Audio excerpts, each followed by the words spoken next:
Mesdames et messieurs, cette vidéo se présentera en deux parties, une dans le sud et l'autre à Dijon. Vous allez comprendre pourquoi. En attendant, je vous souhaite pas un bon visionnage. Non, mais un excellent visionnage. Ah, la mouche là. Oh, tu peux tourner ma vidéo en paix, bordel. Chers amis internautes, bonjour et bienvenue sur la chaîne Momar Drawing. À l'heure où vous regardez cette vidéo, je suis en vacances à Tonins, dans le Lot, juste à côté du Lot, comme vous pouvez le voir. Alors, qui dit Lot, dit chaleur, dit sud-ouest, dit vacances, dit plein air, dit repos total. Ah, qu'est-ce que c'est bon les vacances. Bref, ça faisait un moment que je voulais vous faire cette vidéo de type anecdote, story time, appelez ça comme vous voulez. C'est un dicton africain qui dit « Tout a une fin, sauf la banane qui en a deux ».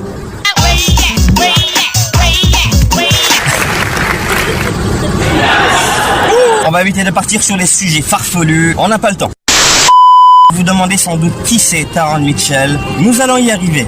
A commencé sur Insta. D'ailleurs, j'ai changé de compte. Celui que vous connaissez a été piraté. Je vous mettrai le nouveau en description. Je fournis assez régulièrement mon Insta en photos, extraits de vidéos et dessins. Ça me constitue quand même un portfolio au cas où des gens seraient amenés à venir collaborer pour X raisons. Quand un jour, je reçois un message d'un type qui s'appelle Taran Mitchell. Message, bien sûr, que je n'ai pas ouvert tout de suite. Il faut savoir que je reçois beaucoup de messages de gens malfamés se faisant passer pour les curateurs, demandant de payer pour pouvoir publier mes dessins au grand public. Ça ne m'intéresse pas. Je m'en fous. Je m'en moque. Bref, au bout de 2-3 jours, j'ai quand même ouvert le message. Ce n'était pas une arnaque. Le mec se présente de façon très polie, respectueux, pas pour autant que je baisse ma garde. Et des arnaqueurs, il y en a aussi qui sont très polis, hein. Oui, c'est clair. Le mec me félicitait pour mes dessins qu'il avait vus sur mon profil Insta. Et où est-ce que j'avais appris à dessiner comme ça? Je lui répondis alors que j'avais tout appris tout seul. On a donc continué à discuter. Et au fil de la discussion, j'ai appris que Taran était en fait un compositeur irlandais qui a travaillé pour plusieurs maisons dans le secteur publicitaire et cinématographique. Il m'expliqua qu'il voyageait beaucoup à travers le monde. This is Ireland. Non, c'est pas ce que vous croyez. J'aime l'Irlande, j'adore l'Irlande. S'il y a des Irlandais qui regardent cette vidéo, ne m'en voulez pas. Abonnez-vous à la chaîne, ça vous le pouvez. Non mais, qu'on se le dise, les Irlandais, vous aimez bien l'alcool. Il faut à un moment donné se le dire. Bon, l'Irlande, c'est aussi ça. C'est aussi, bien entendu, ça. Ou encore ça. Non mais je vous aime bien les Irlandais, non, je vous aime bien, qu'on se le dise. Vous connaissez bien sûr Jean-Michel Fouineur. J'ai tapé alors sur Google son appellation et effectivement je tombe sur divers travaux qu'il avait effectués et réalisés. Une plateforme du style iTunes, SoundCloud existe pour écouter certaines de ses compositions. Ça s'appelle Bandcamp, je vous le place juste là ou en description. Ah, ce type n'a pas l'air de se foutre de ma gueule. J'ai décidé donc de baisser ma garde, tout en dormant sur un œil bien sûr. Et c'est pas moi qu'on va la faire cette fois. Bon, on a parlé un petit peu de tout et de rien, nos provenants, nos passions, de la vie. Puis après ça, plus rien, plus de nouvelles. Perdu de vue, ce soir 20h50. J'ai continué à dessiner de mon côté jusqu'au jour où je publie ma vidéo sur le dessin du Carlin. Je sais pas si vous en rappelez, je vous le place là ou là, peu importe. Et là, qu'est-ce que je vois un beau matin? Un message de Taran. Et oui, vous vous en doutiez. Il me demanda si j'avais déjà eu une expérience dans le secteur musical. Bien sûr que non. Tu m'as déjà vu toi dans le secteur musical? Non. Eh ben alors, non. Bien sûr que non. Si je voulais participer à un de ces projets... Oui, c'est comme ça que je fais le choc. Qu'est-ce que j'y connais en musique? Que dalle! Je lui demanda donc de m'en parler un petit peu plus. Il m'expliquait alors que jusqu'à présent, c'est lui qui faisait ses couvertures, qu'il avait envie de changement, d'originalité. Vous le sentez arriver là? Est-ce que vous le sentez? Vous sentez le truc arriver? Une couverture d'une musique qu'il avait composée lui-même avec le même style de dessin que vous connaissez tous. Et moi, Jean-Michel ne perd pas le nord. Et attends, c'est pas hier qu'on a couché les marmottes, hein. C'est pas hier qu'on a appris à pêcher les sardines. Je lui répondis alors en lui faisant deux propositions. Soit un travail rémunéré, bien entendu, soit une collaboration avec une bonne démarche visuelle en marketing. Il m'envoie alors le son et l'état d'esprit dans lequel il était. Vous savez, ils sont fous un petit peu ces artistes, hein.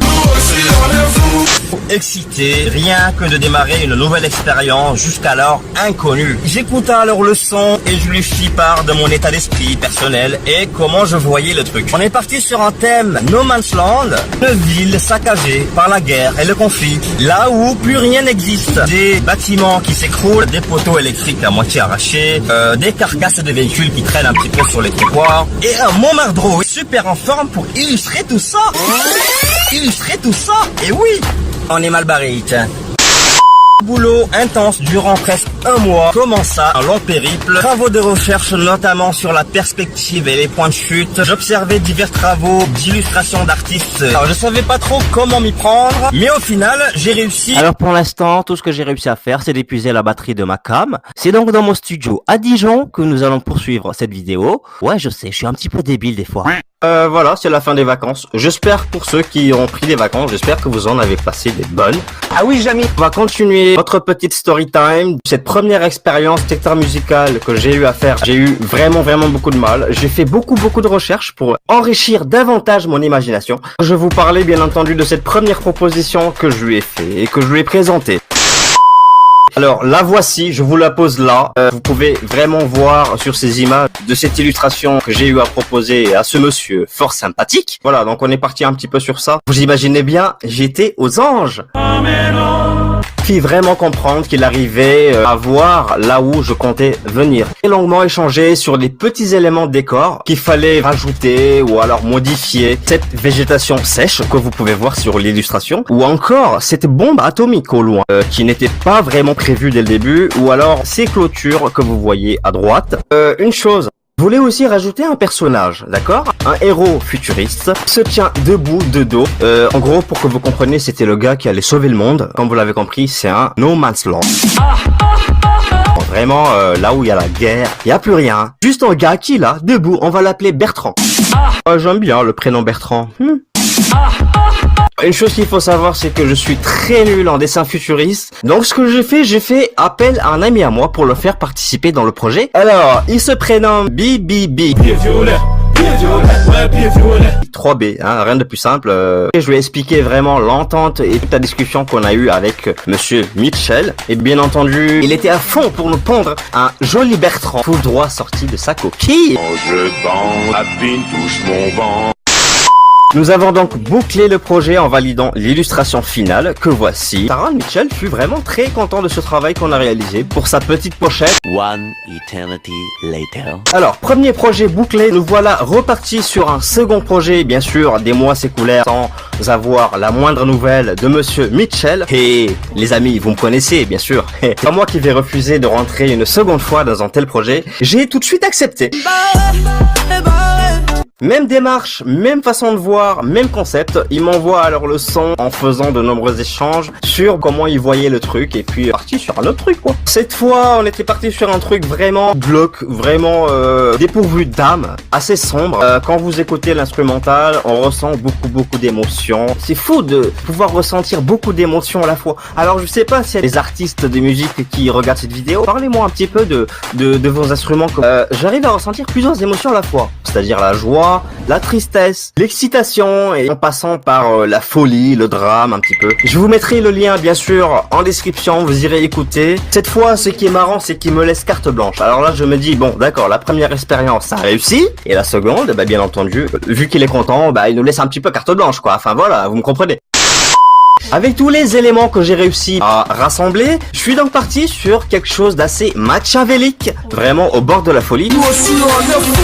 Ah, mais ça commence à me plaire. Et au fur et à mesure, je recherchais des traits, des singularités, se rapprochait beaucoup des sentiments que j'ai eu au départ. Le personnage se rapprochait beaucoup du Joker avec ses cicatrices, ce sourire qui en dit long et un regard de psychopathe charmeur. Ouais, plutôt charmant, plutôt charmant. Je suis pas ton prince charmant. Alors je l'ai alors baptisé The Joker Brother, le frère du Joker, car vraiment il lui ressemble, mais de fou. C'est sorti comme ça, avec tous les éléments que j'ai eu à réunir et à illustrer sur un seul bloc, et ça a donné ça. J'ai fait alors une proposition à Taran Mitchell qui fut vraiment comblé, très intéressé sur le sujet du Joker. Il trouvait que le mélange de tous ces éléments résumait très bien la composition qu'il avait faite. Bien entendu, vous pouvez écouter le titre, encore une fois, je vous le redis, je vous placerai un lien en description. Et vous pouvez bien entendu voir cette illustration couvrir cette pochette. ce son. Ce fut vraiment un immense plaisir d'avoir pu participer à un tel projet. Comme on dit, il faut bien démarrer quelque part. Voilà. Puis il faut étoffer un petit peu notre milieu. Certes, j'arrête pas de dire, le milieu de l'art est extrêmement vaste. Vous avez pu me suivre un petit peu dans mes vidéos lors des salons d'antiquité où on allait voir un petit peu des statuettes, des bibelots qui datent du XVIIe, XVIe siècle. Après ça, nous avons pu infiltrer vraiment une association pour l'aider. Et là, nous voici dans le secteur musical. Qu'allons-nous faire après ? Pourquoi je souhaitais vraiment vous partager cette petite story time? C'est avant tout pour vous partager un message important. Qu'importe votre passion, votre métier, si vous l'aimez, si vous l'aimez pas, croyez en ce que vous faites et ne vous laissez jamais influencer par des gens qui n'y croient tout simplement pas. Seul le travail paye. Et quand ça paye et que les gens montrent de l'intérêt en ce que vous faites, c'est que c'est bon. Le pain chaud est prêt à déguster. Mange mon pain, Hélène. Mange mon pain. Alors mesdames et messieurs, c'est là-dessus qu'on va arrêter cette vidéo. Merci de l'avoir regardé jusqu'au bout. Si ça vous plaît ce genre de vidéo, bien sûr, n'hésitez pas à me le mettre en commentaire. Évidemment, si vous voulez voir plus de contenu de ce genre sur YouTube, n'hésitez pas à m'en faire part par le biais des réseaux sociaux ou en commentaire tout simplement. N'hésitez pas de liker cette vidéo, de la partager comme d'habitude. On se retrouve pour une nouvelle vidéo. C'était Momar Drawing. Ah, ciao!